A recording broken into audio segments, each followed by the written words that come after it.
Tonight's speaker, believe it or not, is Jonathan Popovich, as we've said several times.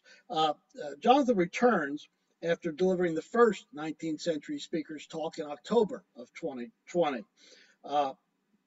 Jonathan has been a regular contributor, as Peter has noted, and presenter at the Fred for several years. Initially, he was focused on 19th century baseball artifacts and equipment, which Jonathan, Bob Mayer, and Gary Passamonte will return as a major presentation at this year's Fred, looking at some 19th century equipment and artifacts. He's also researched Army baseball leading up to the Little Bighorn in 1876, baseball development in Montgomery, Alabama, and a number of other topics. Tonight, he presents his research on Elysian Fields of Hoboken, New Jersey. Elysian Fields was the locale of many of the pre-professional games and the home grounds for teams like the Knickerbockers in the pre-professional age. We generally know more about the specific games at the Elysian Fields, but tonight Jonathan will look at where within the Elysian Fields the games were played and the baseball development at the Elysian Fields in the mid-19th century. So Jonathan, if you want to bring up your slides, we'll get started. Yep, let me share the screen now. And let's hope it's the...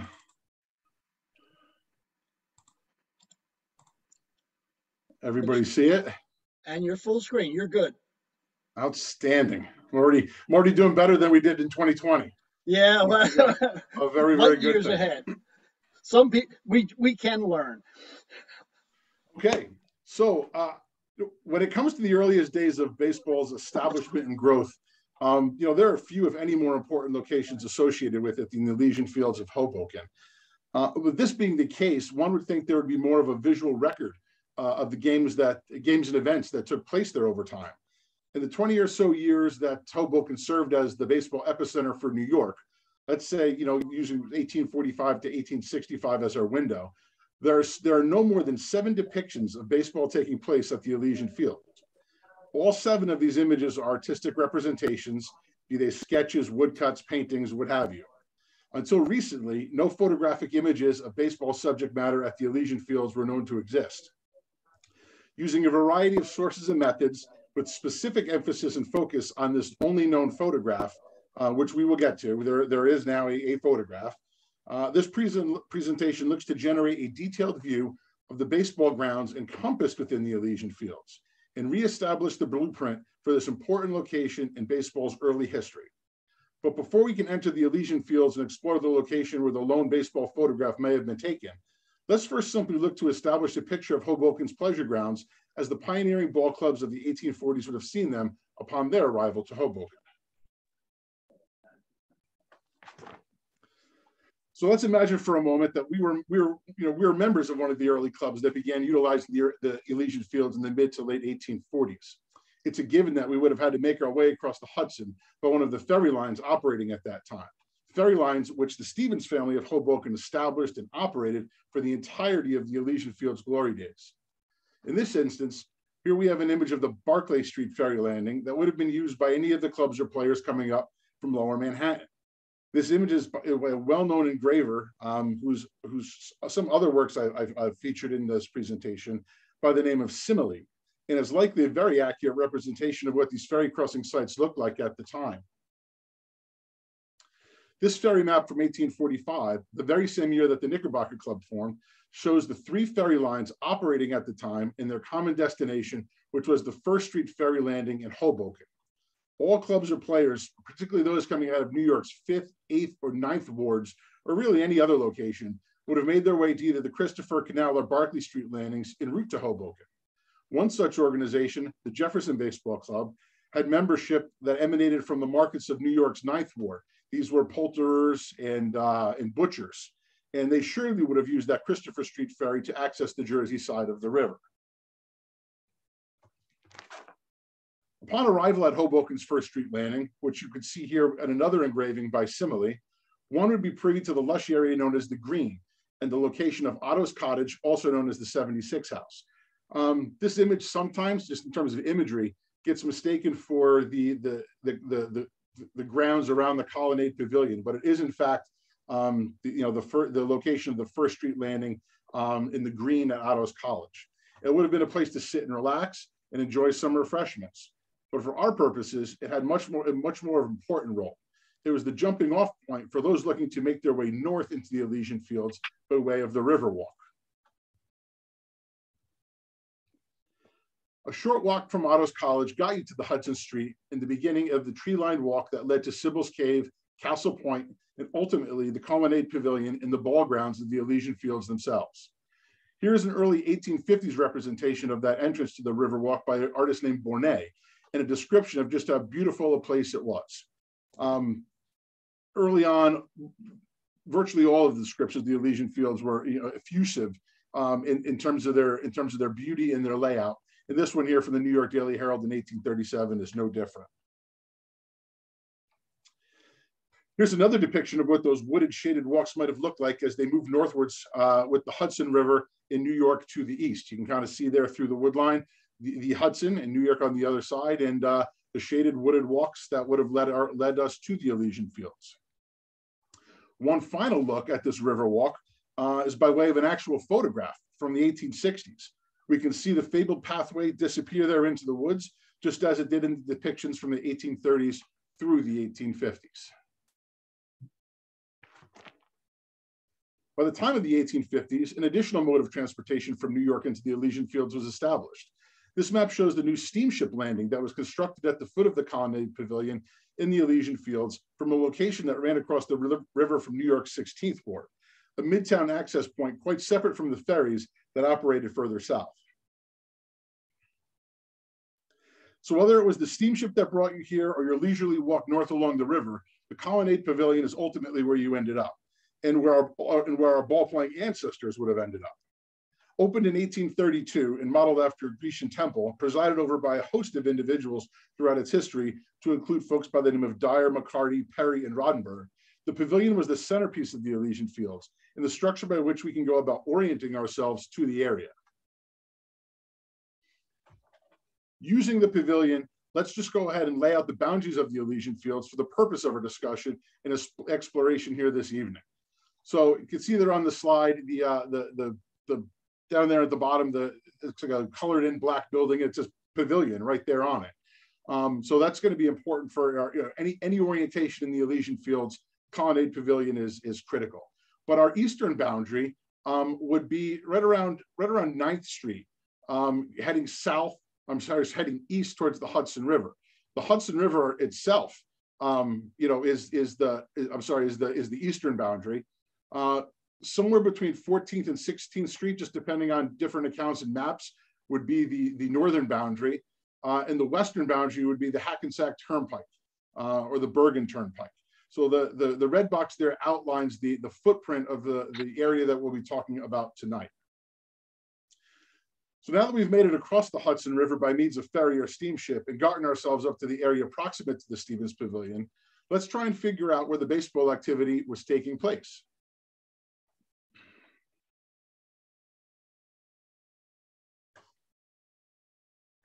To do this, we have only some written descriptions and these 7 depictions to go by.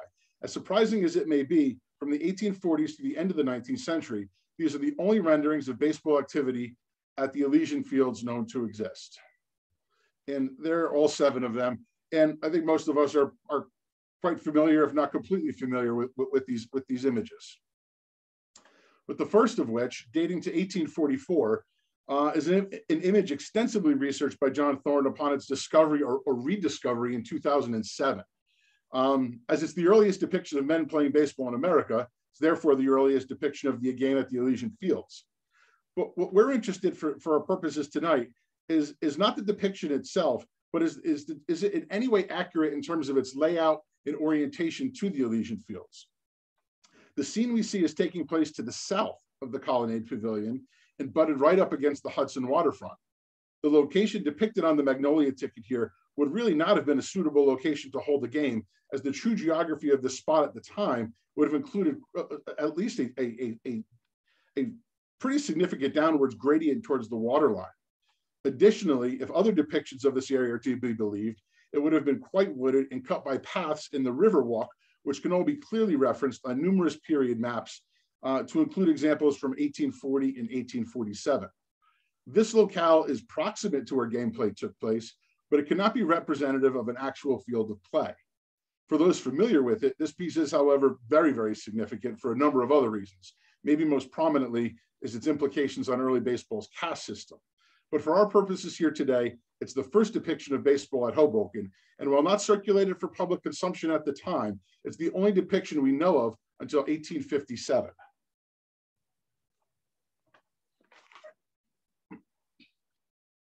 When we do see a reflection of baseball again, we see it simultaneously from two sources. Both Porter's and the Clipper published woodcut images of the September 1857 contest between the Eagle and Gotham clubs. While Porter's rendition shows a very basic setting, we do see a field ringed by a tree line and assume that beyond that tree line is the river. If so, this is certainly a game played on one of the two main first-class fields at the time. The one thing this image does provide is a foil to the 1844 Magnolia ticket. Unlike the depiction of that game action, this contest is obviously not taking place in front of or east of the tree line and not directly on the riverside. With this in mind, let's see how the Clipper went about portraying this very same event. Right off the bat, we see that this rendition includes much more detail, and they seem to know it at the time. They make the assertion that their representation is the correct one and add that the contest was held on the home grounds of the Eagle Club. This detail gives us our first bit of useful data in terms of field location and orientation. The Eagle Club grounds were located south of the Colonnade Pavilion and were the same grounds used by the Knickerbocker Club. Accordingly, it's also the same field location formerly occupied by the Magnolia Club. The Clipper depiction does have much more detail than Porter's example and differs significantly in orientation. But again, is it truly accurate? It's clearly different from the Porter's depiction of the very same event and way different than the Magnolia ticket. This is important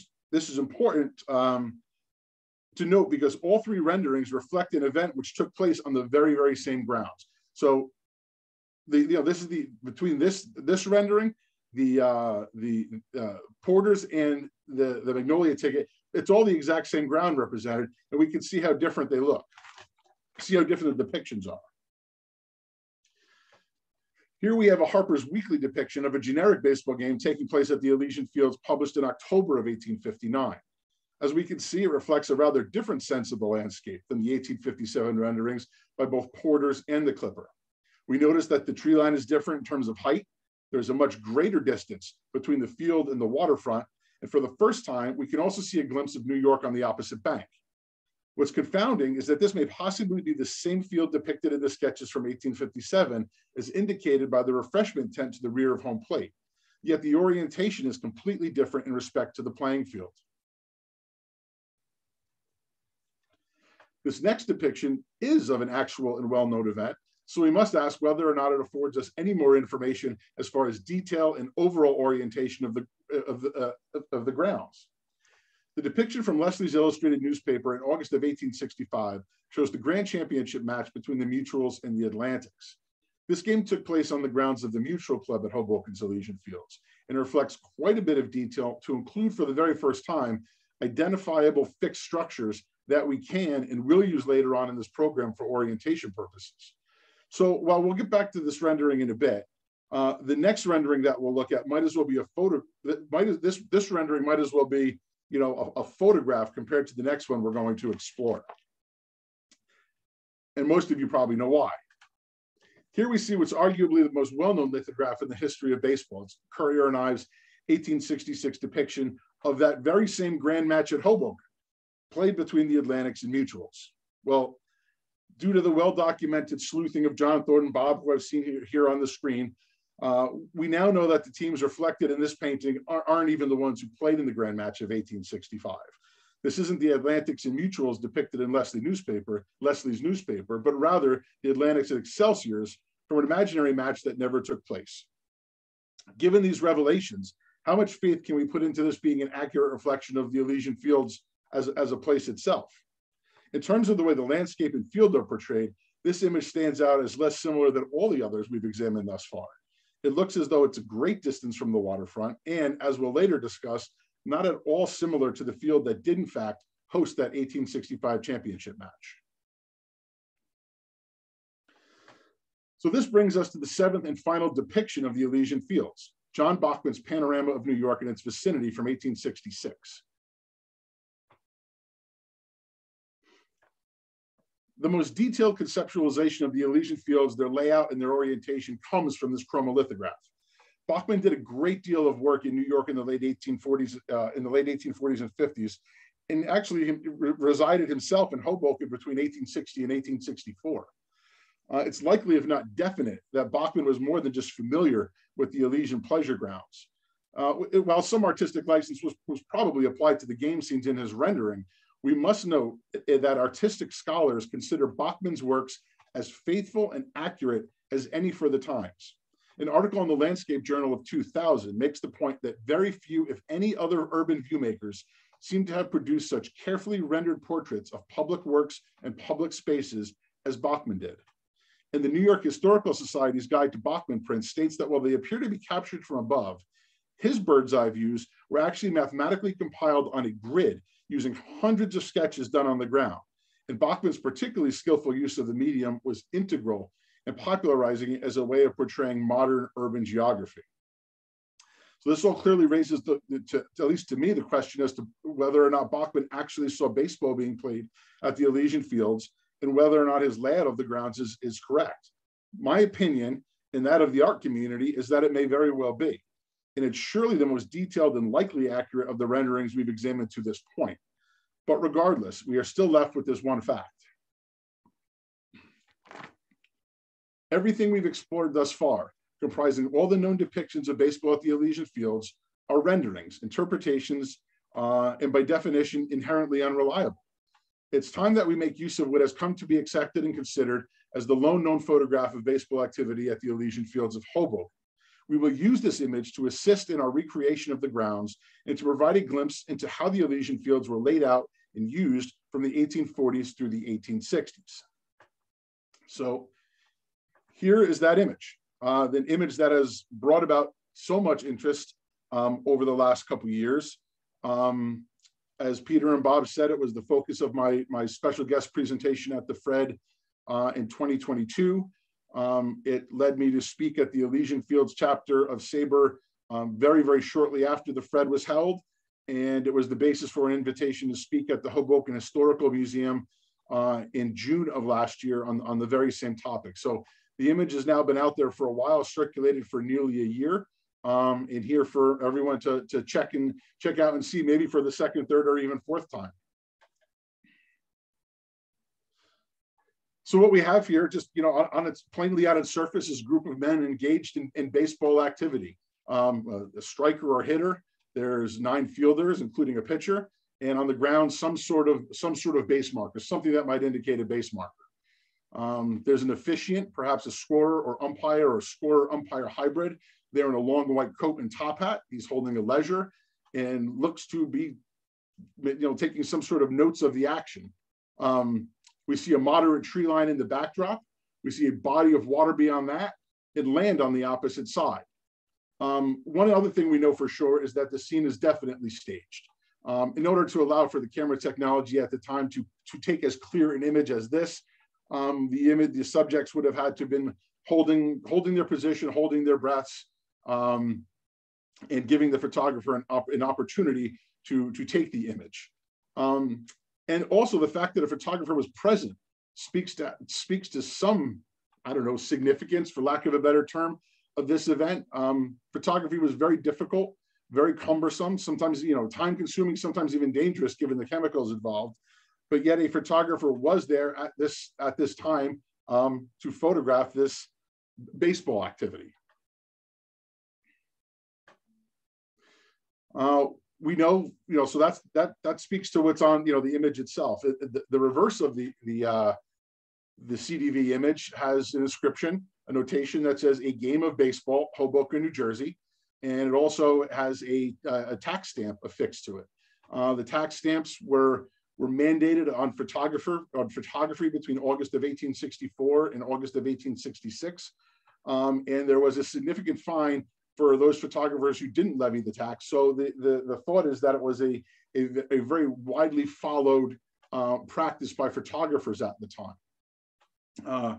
The ink toning itself and the Spencerian style of handwriting all match the period, and all lead us to believe that it's the notation itself in all regards is original to the back of the CDV. So there's no doubt that the subject matter depicted is baseball activity. I won't go so far as to call it a game or a match or a practice. I call it baseball activity. We know that the CDV itself dates between 1864 and 1866 definitively, and we have a clear period inscription that states a game of baseball, Hoboken. But is the game reflected, or the baseball activity being reflected in the image, taking place at the Elysian Fields itself? We believe the answer to that, or I believe the answer to that, is yes. While the lure of Brooklyn and its enclosed ball grounds were certainly starting to detract from the popularity of the Elysian Fields at the time of the Civil War, it was still a significant enough baseball venue for New York and New Jersey clubs through the mid-1860s. Championship matches were being held on the grounds up till 1865, and first-class players as well as amateurs would have considered it a more than suitable location for practices and games at the time the CDV image was taken, again, between 1864 and 1866. But where within the sprawling locale of the Elysian Fields might the game of baseball reflected on the image have taken place? For that answer, we have to look to a variety of sources, the first of which is the landscape itself. We start seeing written descriptions of Hoboken and its landscape and topography dating back into the 1820s. This one from 1829 speaks to the area's beauty and terms it as pretty a philosophic retreat as one could want. Another description from 1840 is similar to so many others from the period and makes mention of the shady promenades, wooded paths, and fields laid out with scrupulous exactitude on the banks of the river where a gradual slope makes its way down to the water's edge. We know that parts of the Elysian Fields rose to nearly 100 feet above sea level with wide deviations throughout the whole of the park, those higher elevations being around 9th Street and Castle Point. This is important because the baseball fields could not have been too close to the riverfront and still been on level enough ground, expansive enough to hold the ball game. That said, we know from many accounts that ball play was taking place throughout the abundant hills, dales, and shrubberies of the Elysian Fields. It seems as though a formal field was not a necessity in order to engage in baseball, but some space to play would nonetheless be required. So aside from the first-class fields, where would one go to find such a space? And it's one of these spaces that I believe is reflected on the CDV image.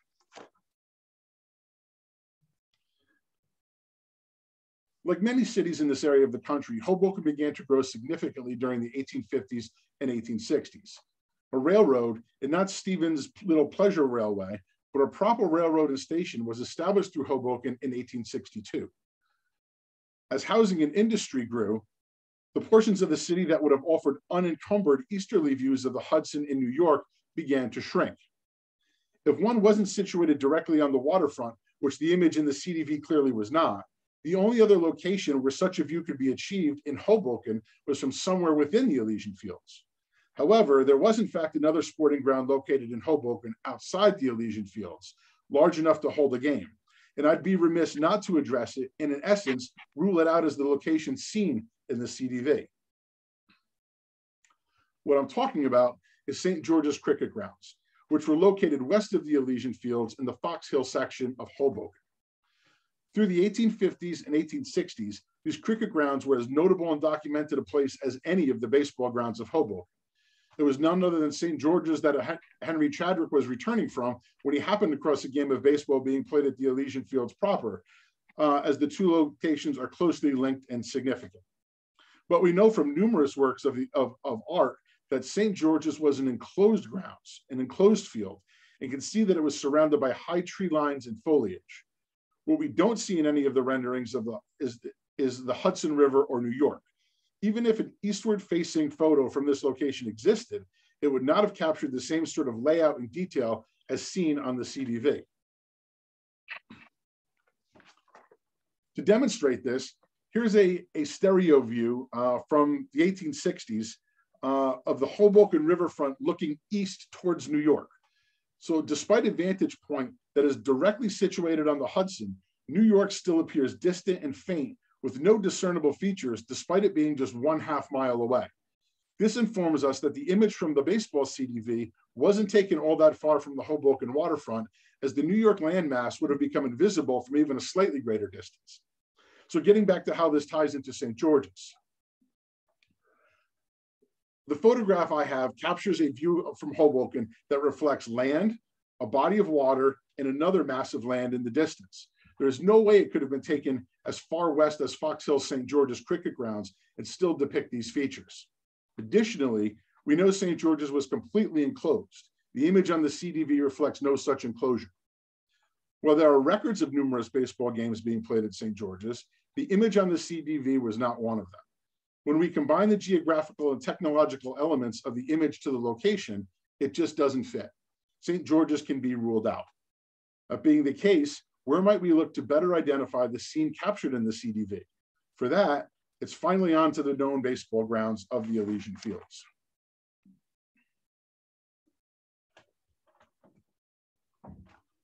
The full-scale proliferation of New York and New Jersey baseball clubs into the Elysian Fields during the 1850s necessitated that the grounds be assigned to different teams on different days.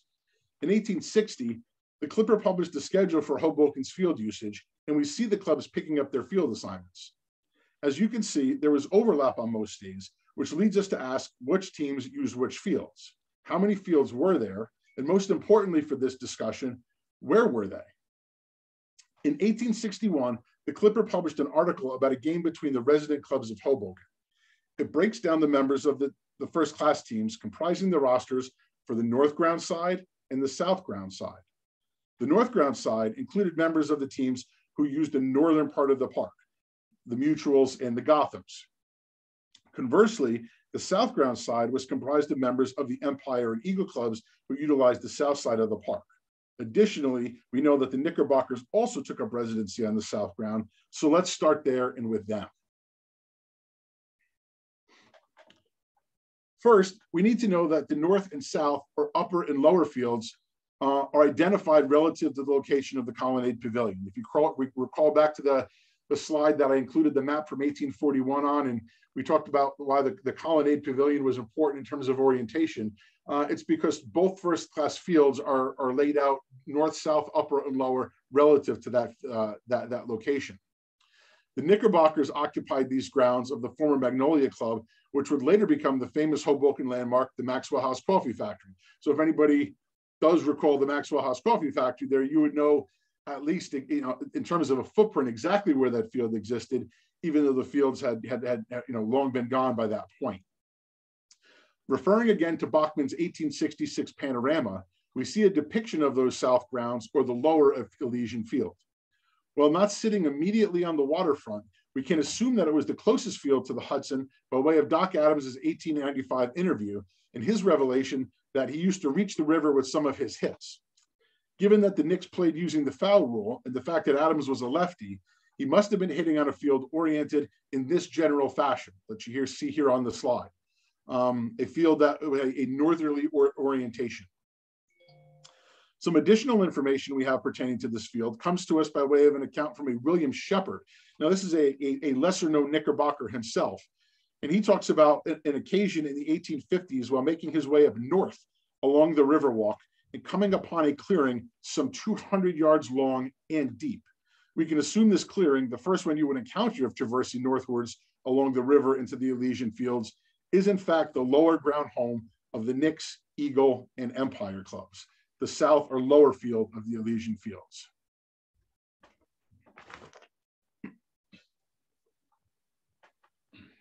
Let me go back to that one real quick.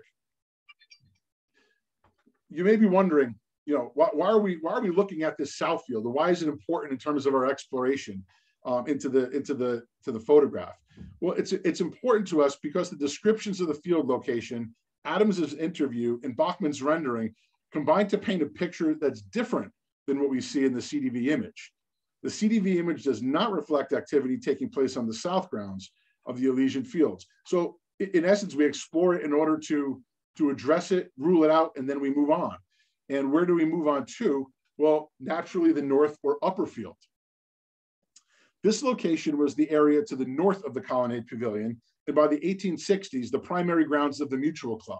Prior to this, the Gotham Club had been the primary occupant of this particular space. Because it was ground occupied by the Mutuals, who are regularly involved in high-profile games and championship matches, we do have more descriptions and details about this field location than any of the others. These details allow us to better understand the layout and orientation of the North Grounds, as well as the surrounding areas, which aid us in our search for the spot depicted in the CDV image. This all really starts to come into focus in 1865, which also happens, if we recall, to be the exact specific time frame of the CDV. In May of 1865, the Brooklyn Union ran a very detailed account of what the Mutuals were doing to improve and expand upon their club grounds. It tells of how the club rented the entirety of the land from the hotel being the Colonnade, the hotel west to the railroad, basically the entire width of the Elysian Fields. The article makes clear that they did this in order to have more room to offer their lesser and muffin squads.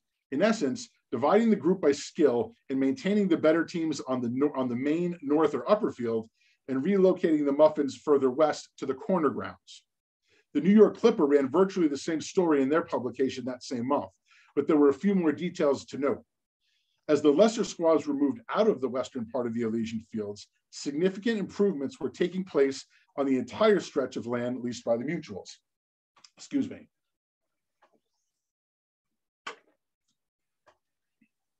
Now, recall that much of the Elysian Fields were not exactly flat and generally defined by those hills, hollows, and wooded swells. Prior to the wide-scale improvements spearheaded by the Mutuals Club president in 1865, the corner grounds to the west would not have been a meticulously well-groomed surface, but still more than adequate and serviceable on which to hold the game. As we start to narrow our discovery, we'll now want to keep details like these locations and timeframes at the forefront of our minds, remembering that the CDV image was taken between 1864 and 1866 and does seem to show an area described similarly to that of the western part of the park.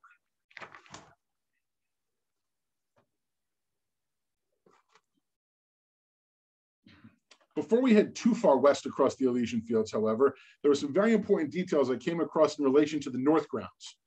Those 1865 articles documented the expansion of the Mutual Club's field, included details about the improvements to their first-class field home. Combining a number of the written accounts with the artistic depictions, I believe we can pretty definitively orient and lay out what the Clipper deemed to be one of the finest ball grounds in the country that spring of 1865. Here's what we know.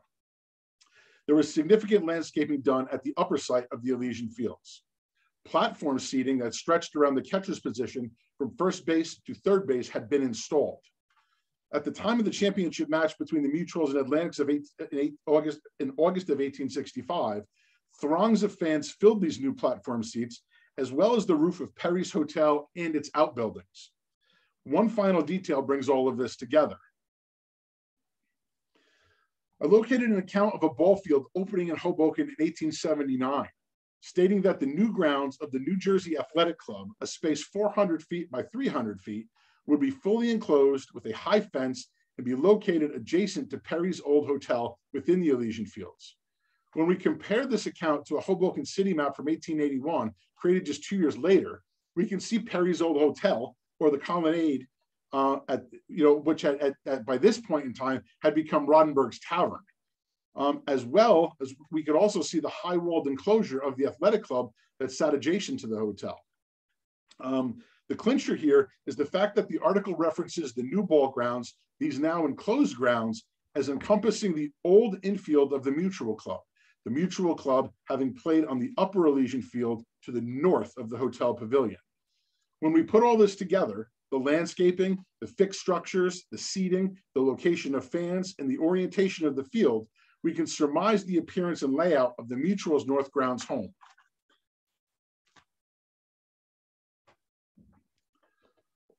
Leslie's woodcut of the mat shows fans lined up around the field. We can see those fans seated or standing in a formation that wraps around behind third base. We can see the hotel and outbuildings up along the third base line. When we combine the following, the location of the hotel pavilion in both Leslie's woodcut and Bachman's panorama, the many descriptions of the field improvements from 1865, in this 1879 account of the new athletic grounds, We can generate this layout as a strong candidate for how the Mutual's home grounds may have been situated in 1865, located immediately northwest of the colonnade and oriented in a southwesterly direction. Yet again, one might ask, why is this important in terms of the CDV? Well, it eliminates yet another location for the image while providing a detailed layout of what is arguably the park's most important sporting location. In relation to the CDV, the third and final location we'll explore will be the most compelling. Recall a while back when we took a look at the many different teams that called Hoboken home in 1860. Aside from the name brands like the Knicks, Mutuals, and Gothams, there were a few lesser-known clubs listed in the Clipper article. One of those teams was the Jefferson Club of New York, which was established in 1858 and admitted to the National Association in 1860. Given that they shared practice and game days with the Knickerbockers and Mutuals, we might rightfully assume that they would have occupied a separate and distinct space. We know that the Jeffersons played from 1858 to 1861, but ceased baseball operations in 1862, given that the majority of their membership had joined the Union Army. When they were readmitted to the National Association in 1865, the New York Times ran an account of this formerly first-class club being reorganized and returning to play at their old grounds at Hoboken. So back to that question about a space separate and distinct from St. George's, as well as both the North and South grounds, the first-class fields at the Elysian Fields complex.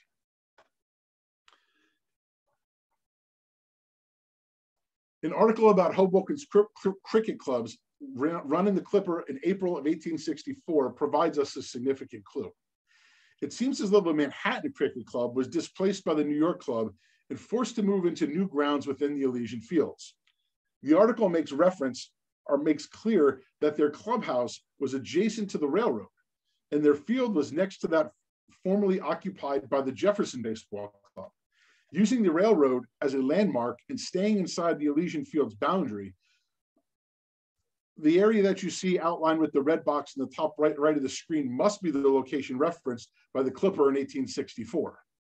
The only portion of the Elysian Fields through which the railroad ran was a small area out to the northwest, an area that we know sat at higher elevation than the riverfront and is in its more formal first-class ball grounds. A final note of interest here is that Peverelli makes no mention of the Jeffersons having a clubhouse, despite citing Hoboken as their home grounds. The reason this is interesting is because he specifically mentions club rooms for every other resident club of the Elysian Fields but them. Is it possible that the Jeffersons didn't have a club room because their playing field was not proximate to the hotel pavilion? Just a thought, and perhaps yes. So when we talk about a Western ball ground and how it fits into the Elysian Field landscape, as well as the discussion of the CDV, these two articles are critical to our understanding.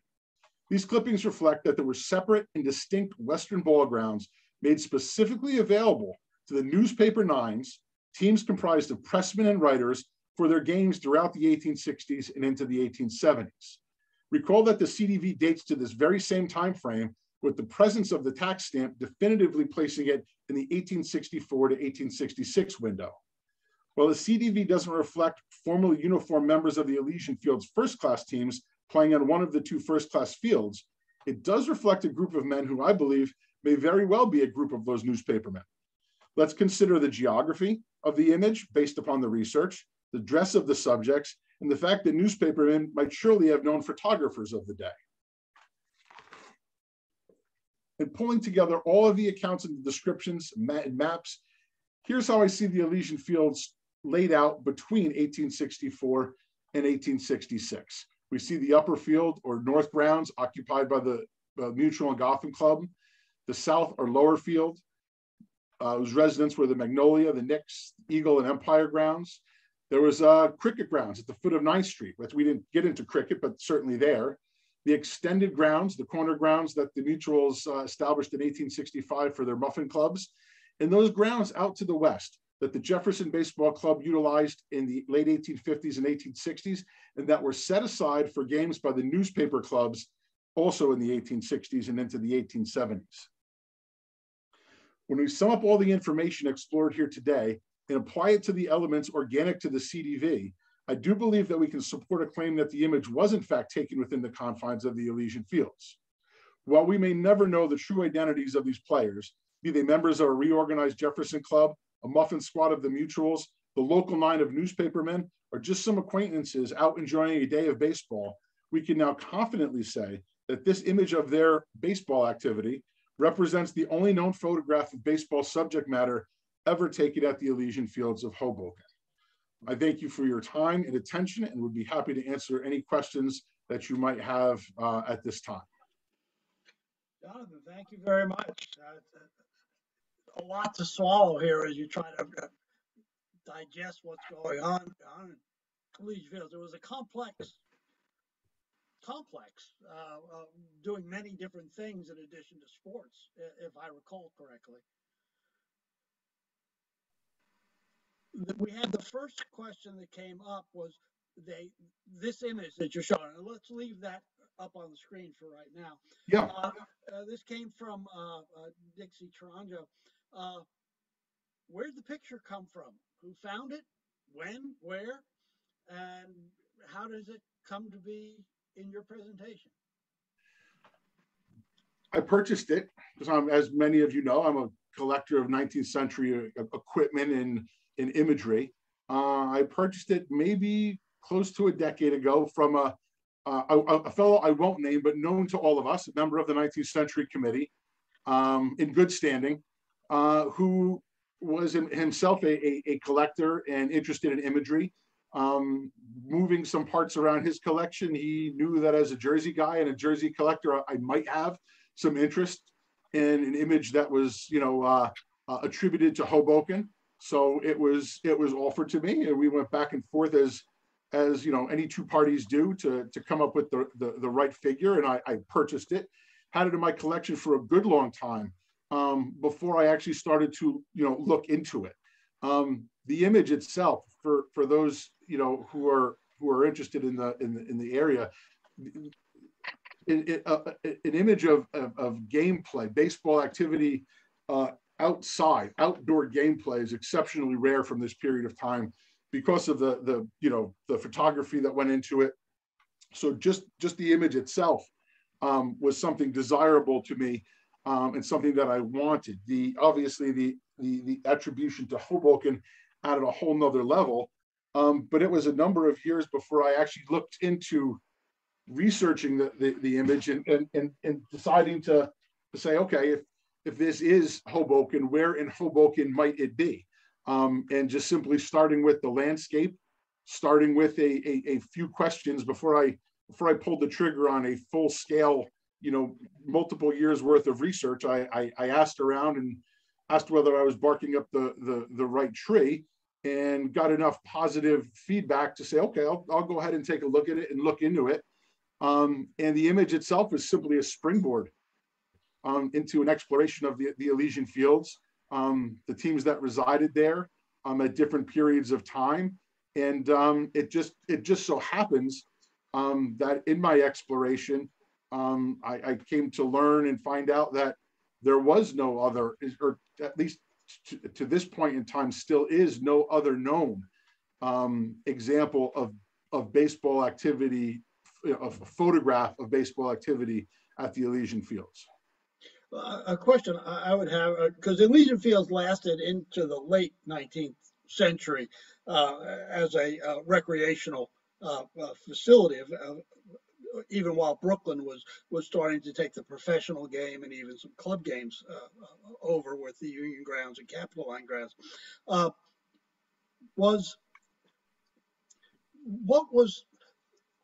Did the Elysian Fields, how did the Elysian Fields come to be?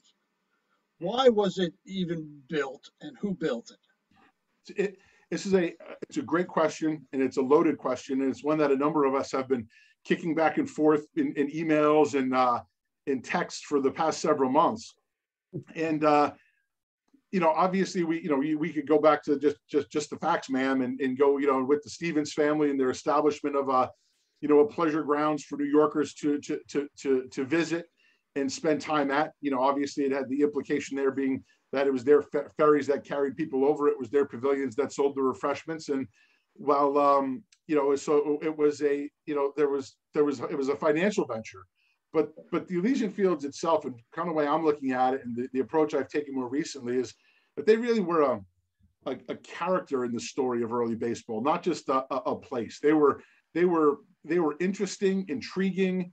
They had a personality long before baseball teams ever showed up there. Given the entertainment and events and gatherings that were held there, in the 1830s and into the 1840s, and certainly once baseball took a residency there, it was a place for the game to grow. Recently, we've been involved in a number of discussions about whether it was significant in terms of growth or development, and there's folks on different sides of that. But kind of the approach I've been taking is it was the right place at the right time for the right reasons, and that's kind of what makes it special. As a recreation ground, out of whatever pollution was in Manhattan or real imagined or otherwise, because there's certainly the Hudson Valley became a vacation spot in summers to get away from the heat and smog or whatever was in Manhattan. I understand part of the Stevens motivation was they owned almost all the land in Hoboken and they wanted to sell it for development. And this brought an awful lot of people over there to consider that.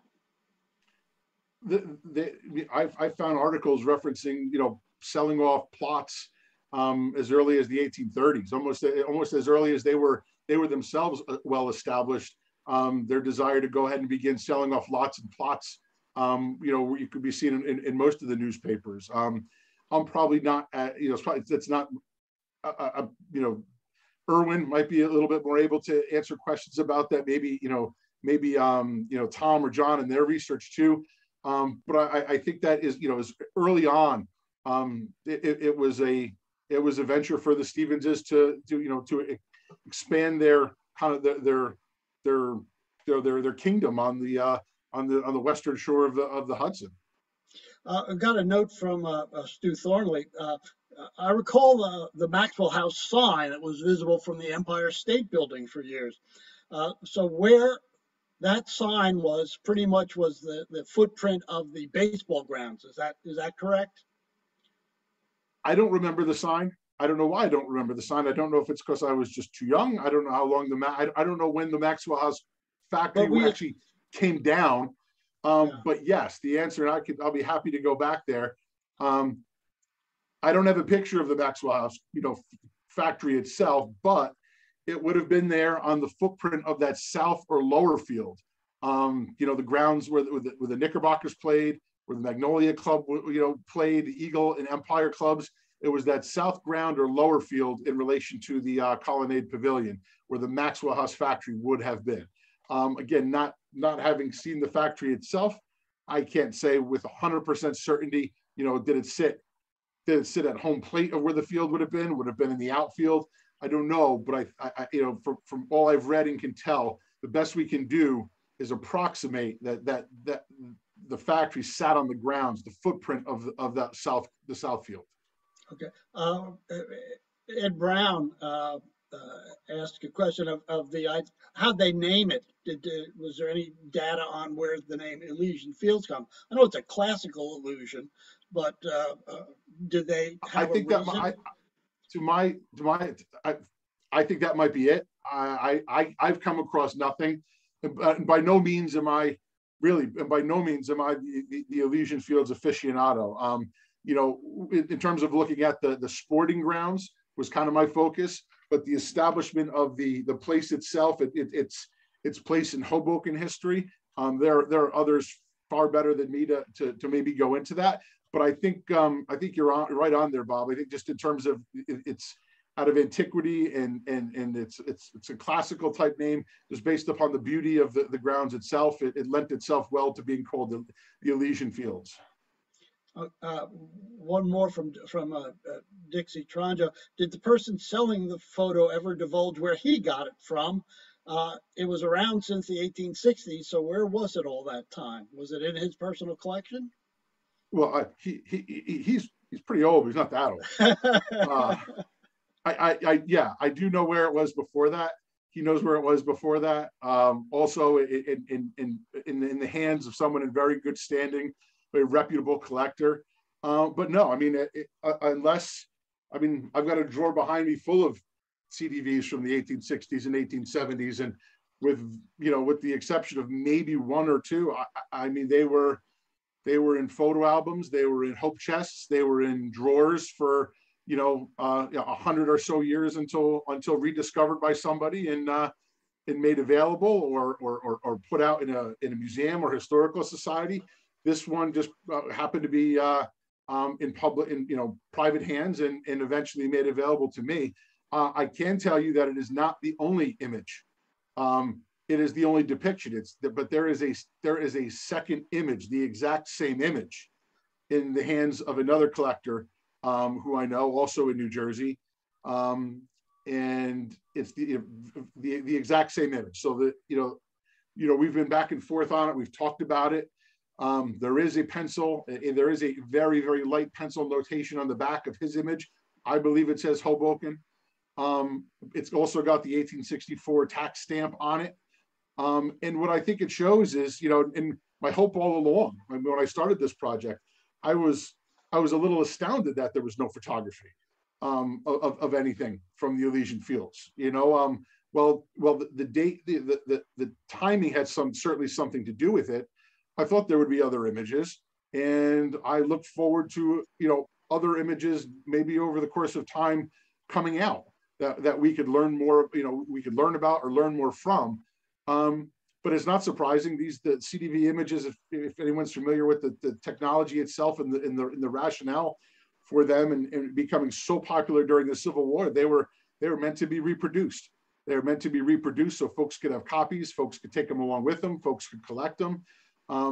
So the fact that there's a second exact image of it, I think only stands to, you know, enhance what they are.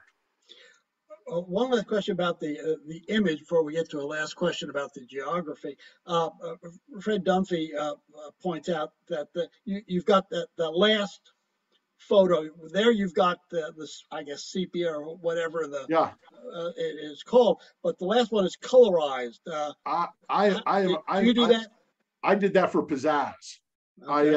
I simply went online and purchased a digital recolorizer and tried to add some color to see what maybe, you know, this is the actual image in pretty high resolution that was taken for me by the folks at the Hoboken Historical Museum when we used it for their presentation. But yes, I went ahead and I had color added by way, you know, digitally to just give us a little bit of a more unique and interesting view of maybe what those grounds kind of look like. All right, and one other question from Woody Eckhart. Has the river course or the shoreline changed much since the mid-19th century? It changed a lot because of development. And again, there are others who are well more suited to answer that question than myself, but I just know from looking at the Elysian Fields itself over time, by the time of the 1890s, the water line, the river walk, you know, what we explored during this presentation was all but a memory. The expansion, the building of piers, you know, landings for ships, docks, that the shoreline that existed at the time of the heyday of the Elysian Fields in terms of its role in baseball would have been gone by the 1890s. Jonathan, do you want me to jump in here? Erwin, of course, any and always. Please feel free. Erwin, take a minute or so because we're getting near the end. Okay, I'm tired. This is the third time I've sat through Jonathan's presentation, and I've loved it each time, and I gleaned something different from it each time. Because of John's presentation at the Fred last year, I became fascinated with the Elysian Fields. I live in Hoboken. I've lived here for 30 years. I walk those grounds a lot. And I became so fascinated that I asked John if he wanted to collaborate on a book about the history of the Elysian Fields. Not specifically baseball, but the entire scope of the Elysian Fields, the history. It's really a century that it covers. And he agreed to do it. So I've been doing a lot of research, and it's a rich history. The name Elysian Fields probably relates to a European pleasure garden in France, the I'm tired. Champs-Élysées. And as I like to say, by 1895, the Champs-Élysées was vous chapeau. By the 1890s, what you find are newspaper laments and eulogies for the Elysian Fields. It was done. It was carved up. It was gone. There is a sliver remaining. It's called Elysian Park. There is no sign that says it's Elysian Park, and there's no baseball field. But the baseball was played there because the Stevens family were sports oriented. They were engineers, they were inventors, they were entrepreneurs. They wanted to lure New Yorkers over to their pleasure garden. As Jonathan pointed out, it was a commercial endeavor. They wanted to sell real estate. They wanted to carve up plots of land. And by the 1870s, they'd pretty much succeeded. And by then you had professional baseball. Baseball was in Brooklyn. Baseball was everywhere. The Elysian Fields as a baseball ground zero was irrelevant by the 1870s. By the late 1860s, they were going over to Brooklyn. Hello? Yes, I hear you. Any other questions? I'm going to do a presentation of the Fred in April about the Elysian Fields and what I've just been talking about. And then hopefully we will, Jonathan and I will focus on the book. Thank you, Erwin. You can get in touch with Erwin through the email. He's in the SABR directory and whatnot. I'm gonna, if there's a number of comments of appreciation for your presentation, Jonathan, and the depth, and everybody seemed to, much like Erwin said, you can hear it 2 or 3 times and you still walk away with something new. If you would take your slides down, we'll turn it back to Peter to get our close. And Peter, take it away. Okay, can you hear me all? Actually, Erwin will be making a research presentation about the Elysian Fields at this coming up Fred conference in Cooperstown in April. So we're looking forward to that, because I know that Erwin and John have this collaboration going with a book. They have a circle of wonderful, wonderful researchers who are really contributing and piling into the Origin Committee's protoball site that has a special spot now for the Elysian Fields. So we're going to learn a lot more about the Elysian Fields probably within the next year or two. So, Jonathan, that was a wonderful presentation. And Erwin, your comments were right on the money also. I have a special I had a very special relationship with the Stevens family, or part of the Stevens family. So it's a great interest to me. I want to tell you that next month, we're bringing in another heavy hitter in the form of Tom Gilbert. He'll be coming in on February the 14th. I know that's St. Valentine's Day. So I don't know, maybe you have an earlier dinner with some flowers or whatever. And join us on the 14th. Tom will be talking about Colonel Tom Fitzgerald, who is a subject, one of the subjects in his wonderful book on how baseball happened.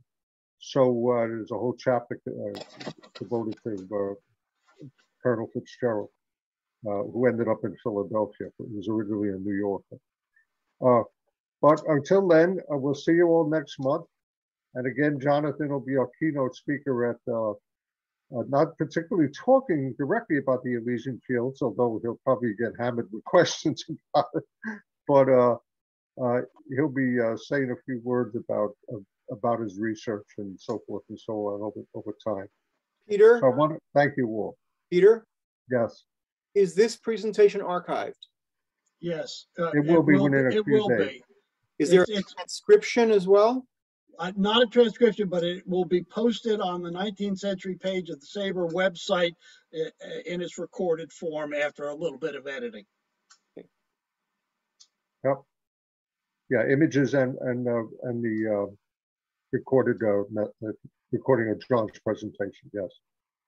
Okay, so see you all next month, February the 14th, a Tuesday evening, and I hope nobody gets in trouble because it's St. Valentine's Day.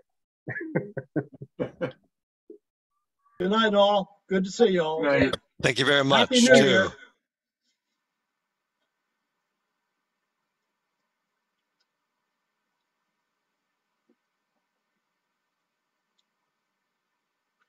Peter, Yeah. I'm going to be closing off here in a minute. I've got to get right on out. I'll talk to you tomorrow. Okay, great. No problem. Okay. See you then.